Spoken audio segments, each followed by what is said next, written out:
Bonjour à vous, ici Vinsou de la zone ludique, j'espère que vous allez bien. Aujourd'hui, je vous présente une petite nouveauté, Mille et une îles, un jeu fait par deux noms bien connus du milieu francophone, du milieu des jeux francophones, Antoine Bozza et Bruno Catala. C'est un jeu où nous sommes les enfants de Simbad et où nous allons partir à la découverte des Mille et une îles pour donc y découvrir les trésors fabuleux du désert. C'est un jeu de pose de tuiles, tout public, qui se joue de 2 à 5 joueurs, pour des parties d'environ 3 quarts d'heure, 1 heure. On va découvrir ensemble tout ceci en détail.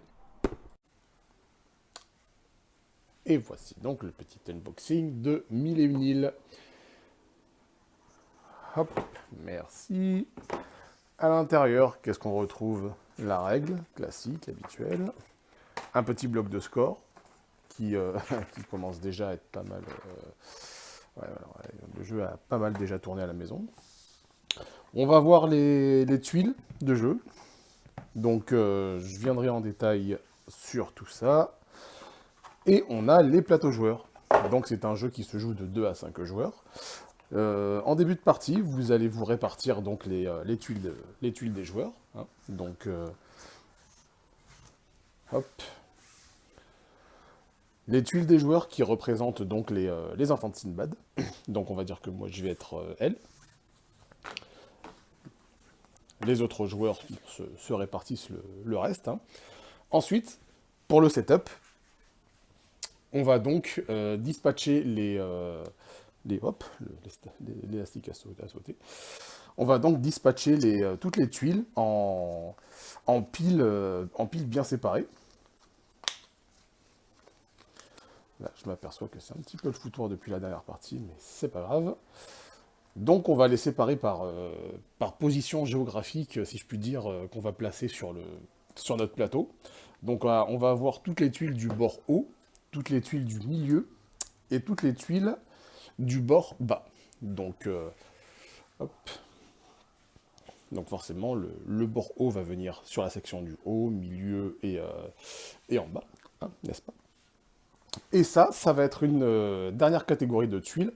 Il s'agit d'une tuile qui va nous permettre de faire des points, de nous permettre de faire des conditions de points diversifiées en fin de compte. De base, on va tous avoir des conditions de points identiques, à savoir 1 point par palmier, 7 points par paire d'œufs et d'oiseaux.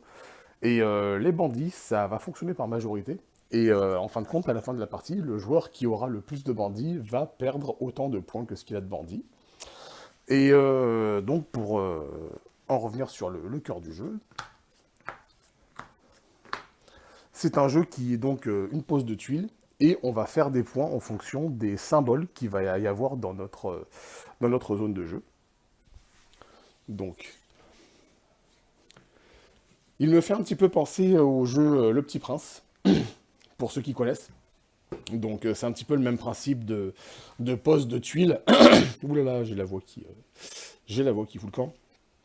C'est un petit peu le même principe de pose de tuiles et de scoring par rapport au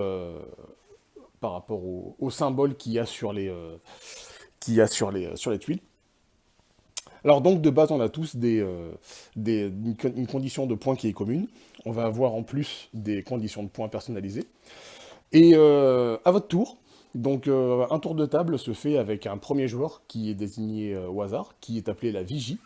Et donc la vigie va donc choisir au hasard la pile qui l'intéresse, la pile qu'il veut. Donc mettons que pour le début de partie, eh bien, j'ai envie de commencer par faire un choix de tuiles du bord bas. Donc je vais sortir autant de tuiles que ce qu'il y a de joueurs. Donc en admettant qu'on soit 4 joueurs, et bah 4 tuiles. Je vais choisir en premier une tuile. Oups, toi, t'es mal placé. Je vais choisir en premier une tuile et je vais la mettre dans mon plateau. Donc je vais commencer par prendre, mettons, celle-là. Ensuite, je vais désigner un autre joueur qui ce sera à lui de choisir sa tuile. Donc toi, tu vas prendre ça. Toi, ensuite, je vais désigner un autre au hasard, tu vas prendre ça. Le dernier joueur n'aura plus d'autre choix que de prendre la tuile qui reste. Donc il prend ça. il se la place dans son plateau, et en contrepartie, il devient lui-même la vigie, et le prochain premier joueur, et ce sera à lui donc de choisir la pile qu'il veut, et de faire rebelote, ressortir, mettons que cette fois ils veulent choisir la tuile qui fait des points, donc il prend 4 tuiles comme ça, hop, et il va faire donc pareil, il va choisir une tuile, celle qui l'intéresse le plus. Donc mettons qu'il ait déjà des tuiles avec des fennecs, et ben il va prendre la tuile avec les fennecs. Il va désigner un autre joueur, donc par exemple toi qui va choisir ça. Ensuite il va me désigner moi, je vais prendre ça. Il va désigner pour le dernier joueur, donc il va prendre la tuile qui reste, il va devenir la nouvelle vigie, etc., etc., etc. Le jeu se termine jusqu'à ce que tous les joueurs ont posé toutes les tuiles. Donc à la fin de la partie, le jeu, votre île sera composée d'un carré, non, d'un rectangle de 3 îles de 3 tuiles sur 4. Donc un petit rectangle de 4 sur 3, et avec 4 tuiles bonus qui vont vous permettre de faire des conditions de points. Et ensuite, on va passer au scoring. Et donc, pour le scoring, on n'a qu'à suivre le livret, où on va donc commencer par la première tuile bonus, et on va compter en fonction de comment on a foutu notre jeu. Deuxième tuile bonus, troisième tuile, quatrième tuile bonus. Ensuite, on va enchaîner par 1 point par palmier, 7 points par paire d'oiseaux et d'œufs, et les majorités des bandits, qui sont plutôt une majorité caca. Pour ce qui est des tuiles en général, à quoi ça ressemble. Donc, vous avez des tuiles qui ont donc, tous les symboles du jeu. Hop. Donc là, vous avez par exemple un éléphant, un bandit, 2 arbres, enfin 2 palmiers, une lampe, un fennec, une gemme, un Wistiti et un palmier, et ainsi de suite. Toutes les tuiles ont des symboles différents, et en fonction de ce qui est présenté, eh bien, vous prenez la tuile qui vous semble le plus intéressant, et vous construisez votre île de cette manière.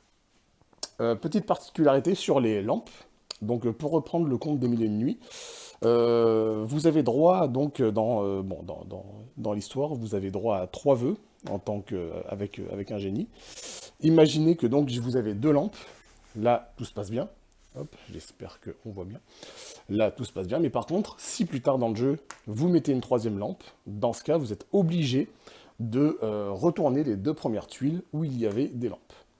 Alors d'un côté, ça va vous faire du malus parce que forcément tous les symboles qu'il y avait sur ces tuiles-là ne vont plus compter, mais ça peut faire partie d'une stratégie à part entière, car dans les tuiles de score, vous avez une tuile, une condition de points qui fait des points en fonction des faces de génie visibles. Donc ça peut être, stratégiquement, ça peut être un bon moyen de jouer sur les lampes et ainsi de maximiser son score par rapport à ça. Ensuite, au niveau des tuiles qui font des points, donc vous avez des tuiles par rapport aux lampes, donc sur une lampe visible, 4 points, sur 2 lampes visibles, 12 points. Forcément pas 3 lampes, parce que s'il y a une 3e lampe, vous retournez les 2 premières.